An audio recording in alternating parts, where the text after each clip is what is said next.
Welcome to the Daily for Tuesday, January 22nd with Simon Borg. I'm Jason Saghini. Today is the big day, the supplemental draft. Basically, Simon, this is an extension of the super draft. The super draft down to 2 rounds. This is now the final 4 rounds, and there's a lot of value out there. I know a lot of people say, who cares? It's a supplemental draft. But when you look back at it last year, Andy Rose and Antoine Hoppenot both taken in the supplemental draft. And if you want to go even further back, Dan Kennedy, Chris Wondolowski, and Jeff Lorenowitz all taken in the final round of the supplemental draft in 2005. So there's value out there somewhere. This is how important it is, Jason. We're going to have a live stream on MLSsoccer.com where Jason and I are going to give you every pick. We're going to have highlights of some of these guys who you may have not seen before. And we're going to have a rundown of how teams have done now from the super draft to supplemental. Some of the names you're going to see come off the board early in this one. Eric Schoenle, one of the highly touted central defenders from West Virginia, did not go in the super draft. He's going to go high. Ryan Clark, a versatile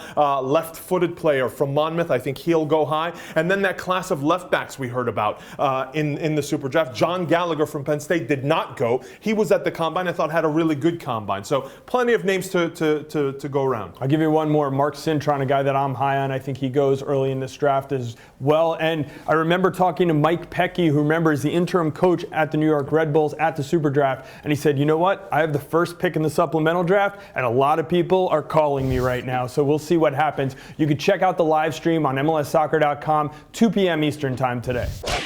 Well, MLS training camps are now open. Really, the stories are who's in camp and who's not in camp. We're going to start with the biggest name of the LA Galaxy camp, and that's Landon Donovan. Simon, he was not in camp, but Bruce Arena did say he does expect him back. Jason, they had a big summit here that Bruce Arena told us about over the weekend, and it's good news for Galaxy fans.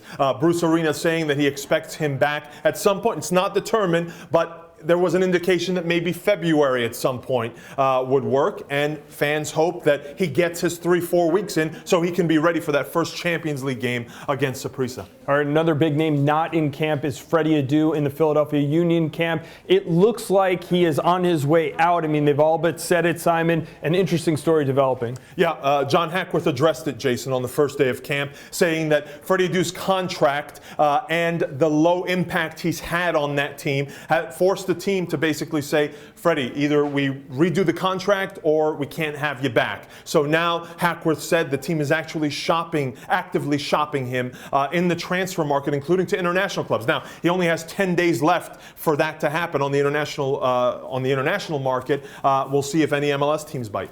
All right, and the other player that of note is Brek Shea, who was actually in camp. He was a player we didn't expect to be in camp because he's headed over for a trial with Stoke. Well, that's what the reports say in England, at least, Jason.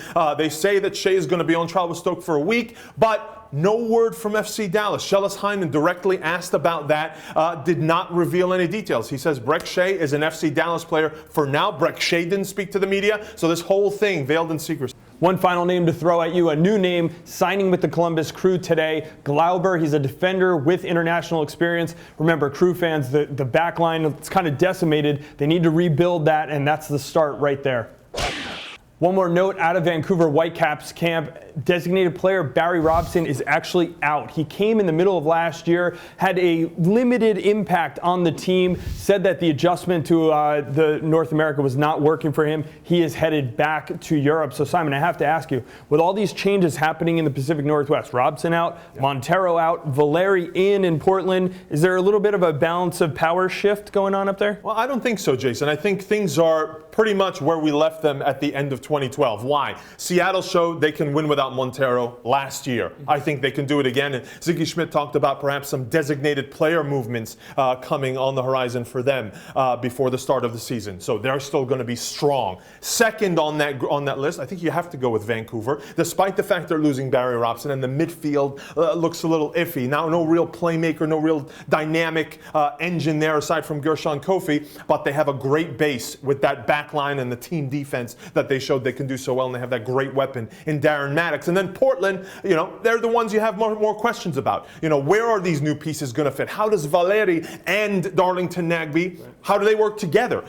So there are still a lot of question marks to me. Those fullbacks, the fullback situation in Portland, they got Ryan Miller, but that's always been a big question mark as well. So Portland's still a work in progress. All right, I'm really looking forward to seeing this Vancouver Whitecaps team play with all the speed they've added. It seems like they're going to play a 4-2-4 when you look at who's on that roster. That's all we have for the Daily today, but don't forget, 2 p.m. Eastern Time, Simon and I will take you through the supplemental draft here on MLSsoccer.com.